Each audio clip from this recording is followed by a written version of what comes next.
امام زین العابدین سے زیادہ بڑا گواہ کون ہوگا کربلا کا؟ ان سے زیادہ دکھ اور تکلیف کس کو ہوگی؟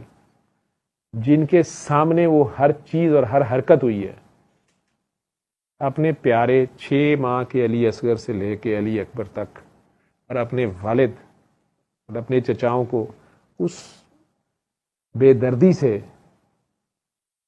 ان کو شہید کرنے کے بعد، ان کے لاشوں کے اوپر گھوڑے دوڑانے کے بعد، ان ساروں سے بھی زیادہ یہ جو کاکیوں کا دکھ ہوتا ہے، یہ میں یاد رکھنا یہ نہیں بھولتا. کسی غیرت مند کے لیے اس کے سامنے اس کی بیٹی یا ماں یا پھوپھی یا چاچی یا تائی یا بہن یا بھابھی کی چادر صرف کھینچی جائے، صرف ایسے دیکھا ہی جائے، آواز کسی جائے. ہم راجپوت ہیں، ہمیں پتہ ہم کیا کرتے ہیں. ہم اس بہن بیٹی کو اس وقت تک آنکھیں نہیں دکھائے، اس کے سامنے کھڑے نہیں ہو سکتے جب تک اگلے کی زبان گدی سے کھینچ کے نہ لے آئیں. میں اتنا سا تھا تو میرے کزن نے مجھے گاؤں میں تھپڑ اس بات پہ مار دیا تھا کہ میں نے صرف بیٹھک میں آ کے اتنا کہا کہ آپ ہی نام لے دیا کہ آپ ہی روزانہ کریے چائے لے لیں اندر، مہمان آئے اندر چائے لیں. مجھے تھپڑ مار دیا تھا بچے کو، تم نے نام کیوں لیا بہن کا ادھر آ. اپنی بار یہ ہے، غیر مرد بیٹھے ہیں ان میں نام کیوں لیا. وہ مجھے سمجھ نہیں آئی، میں اور کیسے بتاتا کہ وہ کہہ رہی ہیں. میں اتنا سا تھا کہ وہ کہہ رہی ہیں چائے پکڑ لیں اندر سے. ان مولا زین العابدین نے بیماری کے ہاتھوں تلوار بھی نہیں اٹھا سکے. اب ان ساری، کوئی بیوہ ہے، کوئی یتیم ہے، ان سب بیبیوں کو ساتھ لے کے قید خانوں میں بھی تسلی بھی نہیں دے سکتے. زنجیریں بھی ہیں، کوئی دھکے مار رہا ہے، کوئی بدتمیزی کر رہا ہے، کوئی آوازیں کس رہا ہے.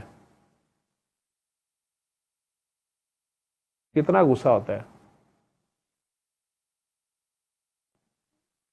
انتقام تو ہوتا ہے دل میں، یاد تو نہیں جاتی. سب کچھ چلے جائے. کئی سال بعد رات کو دروازہ ناک ہوتا ہے، سامنے کوئی شخص کھڑا ہے، مجھے پناہ دے دے میرے دشمن، میری جان خطرے، میری جان کو پناہ دے دیں. عرب میں یہ دستور تھا. کہا اندر آ جاؤ. 3 دن اس بندے کی خدمت کرتے رکھے ہیں، اس کو چھپائی رکھا ہے. گھر آئے قاتلوں کو گھوڑا جوڑا دینا یہ پرانی رسم ہے، یہ کسی کی رسم ہے، یہ سب کی نہیں ہے. یہ ہے درود شریف.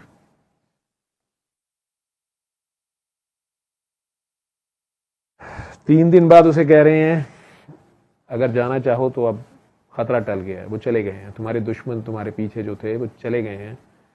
یہ گھوڑا میرا لے جاؤ، پورے عرب کو پتا ہے یہ میرا گھوڑا ہے، کوئی تمہارے قریب نہیں آئے گا، دور سے کوئی بھی دیکھے گا سمجھے گا میں جا رہا ہوں. اور یہ میری ابا پہنو، یہ میرا لباس ہے، سب کو پتا ہے صرف میں پہنتا ہوں. دور سے کوئی بھی دیکھے گا لوگ سمجھیں گے کہ زین العابدین جا رہا ہے. کوئی روکے گا نہیں، تم نکل جاؤ اور ادھر سے نکلو، یمن کی سائڈ پہ نکلو. وہ ادھر کو گئے ہیں، تم ادھر کو جاؤ. وہ بدبخت گھوڑے پہ چڑھ گیا، سب کچھ پہن پون کے، ایڑ لگا رہا ہے، تیار کر کے گھوڑا کرے کہتا ہے لگتا آپ نے مجھے پہچانا نہیں. اس کی اوقات ہی ہے. میں نے کہا نا ہر بندہ اپنے کنویں کا مینڈک ہوتا ہے. جب اس سے آگے بات دیکھتا ہے تو فتوے دینا شروع کر دیتا.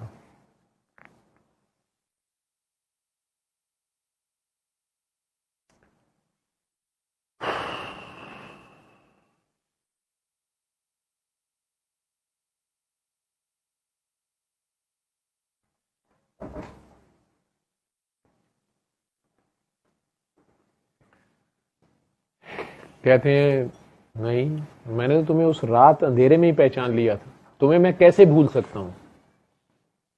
اسے نہیں یقین آیا. میں نے کہا نہیں آپ کو کون ہوں میں نے کہا تم وہی ہو جس نے علی اصغر کو تیر مارا تھا. زہر دے سکتے تھے اس کو کھانے میں، چپ چپیتے نہیں. کم از کم اس کے دشمنوں کو بلا کے کہہ سکتے یار اس کو گند کو لے جاؤ یہاں سے، 14 دفعہ وہ آپس میں نبڑو باہر جا کے. نہیں، اس نے پناہ مانگی ہے، دی ہے. سخی کا در ہے، جو سوالیہ ہے اسے دے دیا، پناہ مانگی ہے دے دیا. مہمانداری کی ہے, خدمت کی ہے, 3 دن چھپائے رکھا ہے, رزق ہے,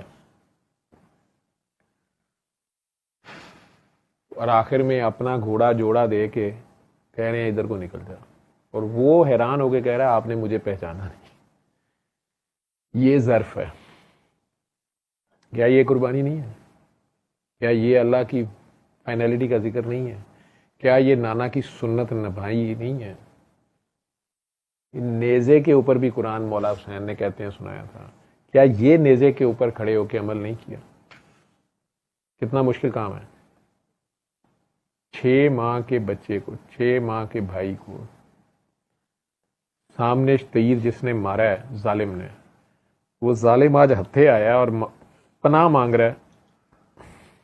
اس کو تانا دینے کی بجائے, جتانے کی بجائے, یہ ظاہری کرنے کی بجائے کہ اوئے تم آج ہمارے دروازے پہ تمہیں تیر مارتے ہوئے شرم نہیں آئی تھی, چلو آؤ اندر دفع ہو جاؤ, یا جاتے ہوئے کہہ دیتے. ایسا ظرف میرے لیے پاسبل نہیں ہے. میں نے کہا